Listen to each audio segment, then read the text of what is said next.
അധ്യായം 104. അൽ ഹുമസ. അവതരണം മക്കയിൽ. സൂക്തങ്ങൾ 9. നാമം. പ്രഥമ സൂക്തത്തിലുള്ള ഹുമസ എന്ന പദമാണ് സൂറയുടെ നാമമായി നിശ്ചയിക്കപ്പെട്ടിരിക്കുന്നത്. അവതരണകാലം. ഈ സൂറ മക്കയിൽ അവതരിച്ചതാണെന്ന കാര്യത്തിൽ എല്ലാ ഖുർആൻ വ്യാഖ്യാതാക്കളും യോജിച്ചിരിക്കുന്നു. ഉള്ളടക്കവും ശൈലിയും പരിശോധിച്ചാലും മക്കയിലെ ആദ്യ നാളുകളിൽ അവതരിച്ച സൂറകളിലൊന്നാണിതെന്ന് മനസ്സിലാവും. ഉള്ളടക്കം. ജാഹിലിയ സമൂഹത്തിലെ ധനപൂജകരായ സമ്പന്നരിൽ കണ്ടുവന്നിരുന്ന ചില ധാർമ്മിക ദൂഷ്യങ്ങളെ ആക്ഷേപിച്ചിരിക്കുകയാണിതിൽ. ആ തിന്മകൾ തങ്ങളുടെ സമൂഹത്തിൽ നടമാടുന്നതായി ഓരോ അറബിക്കും അറിയാമായിരുന്നതാണ്. അവ തിന്മകൾ തന്നെയാണെന്ന് അവർ മനസ്സിലാക്കുകയും ചെയ്തിരുന്നു. അതൊക്കെ നല്ലതാണെന്ന വിചാരം ആർക്കുമുണ്ടായിരുന്നില്ല. ആ ചെയ്തികൾ എടുത്തു കാണിച്ച ശേഷം അവ അനുവർത്തിക്കുന്നവരുടെ പാരത്രിക പര്യവസാനം എന്തായിരിക്കുമെന്ന് വിശദീകരിച്ചിരിക്കുകയാണ്. അത്തരം നടപടികളുടെ അനന്തരഫലം അതുതന്നെയാണ് ആയിരിക്കേണ്ടത് എന്ന ബോധത്തിൽ അനുവാചക മനസ്സ് സ്വയം എത്തിച്ചേരുന്ന രീതിയിലാണ് ഈ രണ്ട് കാര്യങ്ങളും വിവരിച്ചിട്ടുള്ളത്. ഈ വക തിന്മകൾ അനുവർത്തിക്കുന്നവർ ഭൗതിക ലോകത്ത് ഒരു ശിക്ഷയും അനുഭവിക്കാതെ സുഖിച്ചു മതിക്കുന്നതായി കാണപ്പെടുന്നതിനാൽ പരലോകത്തെങ്കിലും തീർച്ചയായും അതനുഭവിക്കേണ്ടത് അനിവാര്യമാണെന്ന് ചിന്താശക്തിയുള്ളവർക്ക് ബോധ്യപ്പെടാതിരിക്കില്ല. ഈ സൂറയെ സൂറ അസ്-സിൽസാൽ മുതൽ ഇതുവരെയുള്ള സൂറകളുടെ നിരയിൽ വെച്ച് പരിശോധിച്ചാൽ മക്കയിലെ ആദ്യ നാളുകളിൽ ഇസ്ലാമിക ആദർശങ്ങളും അതിന്റെ ധാർമ്മിക അധ്യാപനങ്ങളും ഏത് രീതിയിലാണ് ജനങ്ങളെ ധരിപ്പിച്ചിരുന്നതെന്ന് നമുക്ക് മനസ്സിലാക്കാൻ കഴിയും. സൂറ അസ്-സിൽസാലിൽ പറഞ്ഞു, പരലോകത്ത് മനുഷ്യന്റെ കർമ്മരേഖകൾ അത്രയും അവന്റെ മുമ്പിൽ ഹാജരാക്കപ്പെടും. ഇഹലോകത്ത് അവനിൽ നിന്നുണ്ടായ അണു അളവ് നന്മയോ തിന്മയോ അതിൽ നിന്ന് വിട്ടുപോയിട്ടുണ്ടാവില്ല. സൂറ അൽ ആദിയാത്തിൽ അറബികൾക്കിടയിൽ സർവത്ര നടമാടിയിരുന്ന കൊള്ളയും കവർച്ചയും കൊലയും സംഘട്ടനങ്ങളും സൂചിപ്പിച്ചിരിക്കുന്നു. പിന്നെ ദൈവത്തിങ്കിൽ നിന്ന് ലഭിച്ച കഴിവുകളെ ഈ വിധം വിനിയോഗിക്കുന്നത് ഗുരുതരമായ നന്ദികേടാണെന്ന ബോധമുണർത്തിയ ശേഷം ജനങ്ങളോട് പറയുന്നു, ഈ നടപടികളൊന്നും ഈ ലോകം കൊണ്ട് അവസാനിച്ചു പോകുന്നില്ല. മരണാനന്തര ജീവിതത്തിൽ നിങ്ങളുടെ കർമ്മങ്ങൾ മാത്രമല്ല, അവയ്ക്ക് പിന്നിലുള്ള ഉദ്ദേശ്യങ്ങൾ പോലും കണിശമായി പരിശോധിക്കപ്പെടുന്നതാണ്. ആര് എന്ത് സമീപനം അർഹിക്കുന്നുവെന്ന് നിങ്ങളുടെ റബ്ബിന് നന്നായി അറിയാം. സൂറ അൽ കാരിയായിൽ അന്ത്യനാളിനെ വർണ്ണിച്ച ശേഷം മനുഷ്യരോട് ഉണർത്തുന്നു, പരലോകത്ത് മനുഷ്യന്റെ പരിണതി നല്ലതോ ചീത്തയോ ആകുന്നത് അവന്റെ നന്മകളുടെ തട്ട് ഭാരിച്ചതോ ഭാരശൂന്യമോ എന്നതിനെ ആശ്രയിച്ചിരിക്കുന്നു. സൂറ അത്തക്കാസുറിൽ ആളുകളെ അന്ത്യശ്വാസം വരെ പരസ്പരം മത്സരിച്ചുകൊണ്ട് കൂടുതൽ കൂടുതൽ ഐഹിക ലാഭങ്ങളും സുഖാഡംബരങ്ങളും സ്ഥാനമാനങ്ങളും വാരിക്കൂട്ടാൻ പ്രേരിപ്പിക്കുന്ന മാനസികാവസ്ഥയെ വിമർശിച്ചിരിക്കുന്നു. തുടർന്ന് ഈ ബോധമില്ലായ്മയുടെ അനന്തരഫലം ഇപ്രകാരമായിരിക്കുമെന്ന് പ്രസ്താവിക്കുകയും ചെയ്യുന്നു. ഈ ലോകം ആർക്കും എങ്ങനെ വേണമെങ്കിലും എത്ര വേണമെങ്കിലും കൈയിട്ടു വാരാവുന്ന ഒരനാഥ കുടമൊന്നുമല്ല. ഇവിടെ ലഭിക്കുന്ന ഓരോ അനുഗ്രഹത്തിനും നിങ്ങൾ റബ്ബിനോട് ഉത്തരം പറയേണ്ടതുണ്ട്. സൂറ അൽ അസ്റിൽ തികച്ചും അസന്നിഗ്ധമായ ശൈലിയിൽ പ്രസ്താവിക്കുന്നു, മനുഷ്യവംശത്തിലെ ഓരോ വ്യക്തിയും ഓരോ സമുദായവും അങ്ങനെ മുഴുവൻ മനുഷ്യരും മഹാനഷ്ടത്തിലകപ്പെടുന്നു. അതിലെ അംഗങ്ങൾ സത്യം വിശ്വസിക്കുകയും സൽക്കർമ്മങ്ങൾ ചെയ്യുകയും അവരുടെ സമൂഹത്തിൽ പരസ്പരം സത്യം ഉപദേശിക്കുകയും ക്ഷമയും സഹനവും പ്രോത്സാഹിപ്പിക്കുന്ന സമ്പ്രദായം പ്രചരിപ്പിക്കുകയും ചെയ്യുന്നില്ലെങ്കിൽ. അനന്തരം സൂറ അൽ ഹുമസയിൽ ജാഹിലിയ നേതൃത്വത്തിന്റെ പ്രകടമായ ചില ദുശ്ശീലങ്ങൾ ജനങ്ങളുടെ മുന്നിൽ എടുത്തുകാട്ടിയിരിക്കുകയാണ്. ബിസ്മില്ലാഹിർ റഹ്മാനിർ റഹീം.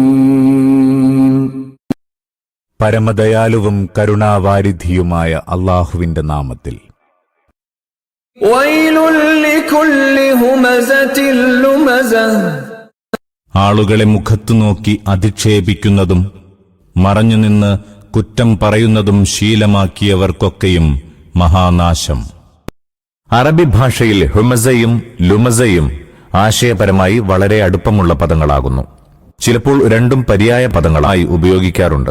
ചിലപ്പോൾ രണ്ടിനുമിടയിൽ വ്യത്യാസമുണ്ടായിരിക്കും. ഇവിടെ രണ്ടു പദങ്ങളും ഒന്നിച്ചു വന്നതിനാൽ രണ്ടും ചേർന്നു നൽകുന്ന അർത്ഥമിതാണ്. അയാളുടെ സ്വഭാവം തന്നെ മറ്റുള്ളവരെ പുച്ഛിക്കുകയും നിന്ദിക്കുകയും ചെയ്യുന്നതായി തീർന്നിരിക്കുന്നു. ചിലരെ നോക്കി വിരൽ ചൂണ്ടുകയും കണ്ണിട്ടു കാണിക്കുകയും ചെയ്യുക, ചിലരുടെ കുലീനതയെ അവഹേളിക്കുക, ചിലരെ തേജോവധം ചെയ്യുക, ചിലരെ മുഖത്തു നോക്കി ചീത്ത പറയുക, ചിലരെ പിന്നിൽ നിന്ന് ദ്രോഹിക്കുക, ഏഷണി പരത്തിയും ഭിന്നിപ്പിന്റെ വിത്തുകൾ പാകിയും ജനത്തെ തമ്മിൽ തല്ലിക്കുക. സഹോദരന്മാരെ പരസ്പരം പിണക്കുക. ആളുകൾക്ക് മോശപ്പെട്ട പേരുകളിടുക. അവരുടെ വികാരങ്ങൾ വ്രണപ്പെടുത്തുകയും അപമാനിക്കുകയും ചെയ്യുക എന്നിവയെല്ലാം ഈ പദങ്ങളുടെ അർത്ഥപരിധിയിൽപ്പെടുന്നു. الذي جمع مالا وعدده. അവർ ധനം കുന്നുകൂട്ടുകയും എണ്ണി എണ്ണി സൂക്ഷിക്കുകയും ചെയ്യുന്നു. ഈ നിന്ദയും പുച്ഛവും അവർ സ്വന്തം സമ്പന്നതയിൽ വഞ്ചിതരായതിന്റെ ഫലമാണ്. ധനം ശേഖരിക്കുന്നതിനെ കുറിക്കുന്ന ജമഅ മാലൻ എന്ന വാക്ക് സമ്പൽ സമൃദ്ധി എന്ന ആശയത്തെ ധ്വനിപ്പിക്കുന്നതാണ്. പിന്നെ എണ്ണി എണ്ണി വെക്കുക എന്ന വാക്ക് അയാളുടെ ലുബ്ധിനെയും ധനപൂജയെയും ചിത്രീകരിക്കുന്നു. يحسب أن ماله أخلده. ആ ധനം എന്നെന്നും തന്റെ കയ്യിലിരിക്കുമെന്നാണ് അവന്റെ വിചാരം. തന്റെ ധനം തന്നെ ചിരഞ്ജീവിയാക്കുമെന്ന് അവൻ കരുതുന്നു എന്ന് മറ്റൊരർത്ഥവുമാകാം.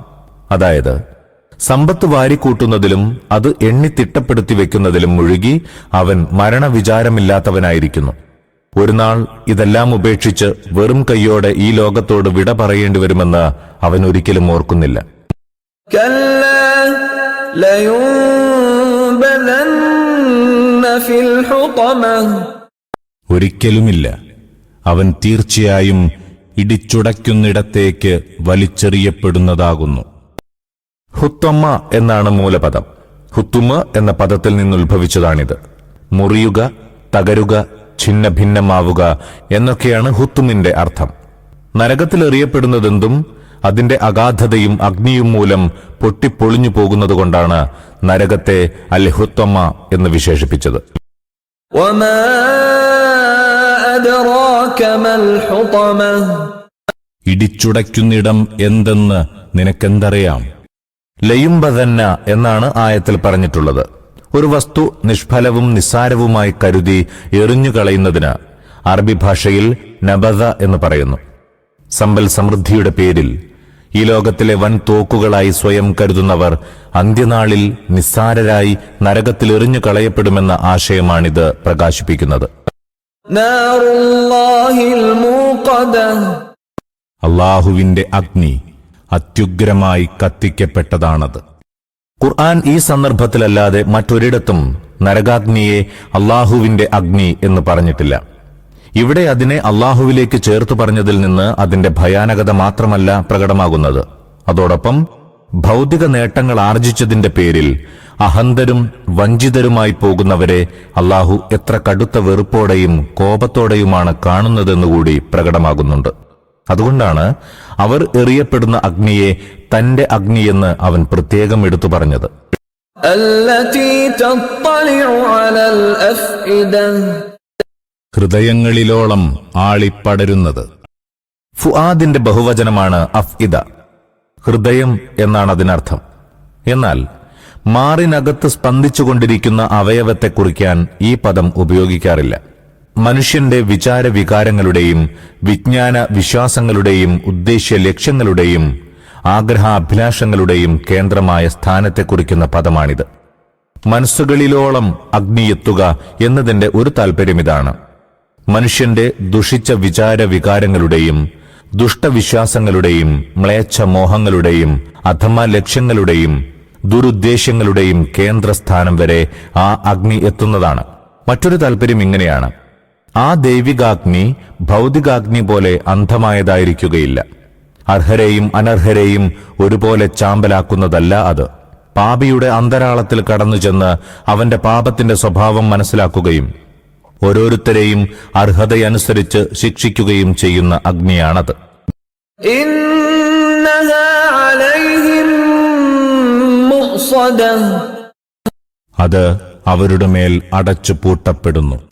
നരകത്തിൽ പാപികളെ എറിഞ്ഞിട്ട് മീതെ നിന്ന് അടച്ചിടുന്നതാണ്. വാതിലുകളിരിക്കട്ടെ, ഒരു ദ്വാരം പോലും എവിടെയും തുറന്നു കിടക്കുകയില്ല. ഫീ അമദിൻ മുമദ്ദദ. അവരോ ഉയർന്ന സ്തംഭങ്ങളിൽ കെട്ടിയിടപ്പെട്ടിരിക്കും. ഫീ അമദിൻ മുമദ്ദദ എന്ന വാക്കിന് പല അർത്ഥങ്ങളാകാവുന്നതാണ്. ഒന്ന്, നരകത്തിന്റെ വാതിലുകൾ അടച്ച ശേഷം അതിന്മേൽ ഉയർന്ന തൂണുകൾ ഉറപ്പിക്കും. 2, ഈ പാപികൾ ഉയരമുള്ള തൂണുകളിൽ കെട്ടിയിടപ്പെടുന്നതാണ്. മൂന്നാമത്തെ അർത്ഥമായി ഇബ്നു അബ്ബാസ് പ്രസ്താവിച്ചു, ആ അഗ്നിയുടെ ജ്വാലകൾ ഉയർന്ന സ്തംഭങ്ങൾ പോലെ പൊങ്ങിക്കൊണ്ടിരിക്കും.